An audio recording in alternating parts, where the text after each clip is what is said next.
நினைந்து நினைந்து உணர்ந்து உணர்ந்து நிகழ்ந்து நிகழ்ந்து அன்பே நிறைந்து நிறைந்து ஊற்றெழும் கண்ணீர் அதனால் உடம்பு நனைந்து நனைந்து அருளமுதே நன்னிதியே ஞான நடத்தரசே என் உரிமை நாயகனே என்று வணைந்து வணைந்து ஏற்றதும் நாம் மம்மீன் உலகியலே மரணமில்லா பெருவாழ்வு வாழ்ந்திடலாம் கண்டீர். புனைந்துரையே பொய்ப்புகளே சத்தியம் சொல்கின்றேன். சொற்சபையில் சிற்சபையில் புகும் தருணம் இதுவே. நான் சொல்லும் வார்த்தைகள் அனைத்தும் நாயகன் சொல்லும் வார்த்தைகள் என்று கூறிய திரு அருட்பிரகாச வள்ளலார் பாடிய பாடல்தான் இது.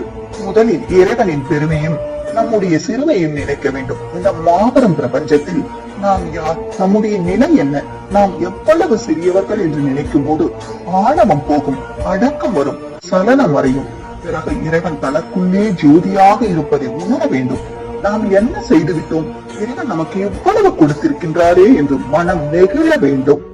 எந்த இறைவனை பார்க்கும் போது நம்முடைய கண்களில் இருந்து கண்ணீர் வருகிறதோ அவரே நமக்கான இறைவன். காதலாகி கசிந்து கண்ணீர் மல்கி என்பது தேவாரம். அந்த கண்ணீரால் உடம்பு நனைய வேண்டும். உடம்பு நனைந்தால் உடலும் உள்ளமும் குளிரும். உண்மையான அன்பு வளர வளர நம் கண்களில் இருந்து கண்ணீர் பெருக்கெடுத்து உடம்பு நனையும். என்று இறைவனை கெஞ்சு, அருளமுதே நன்னிதியே ஞான நடத்தரசே என் உரிமை நாயகனே.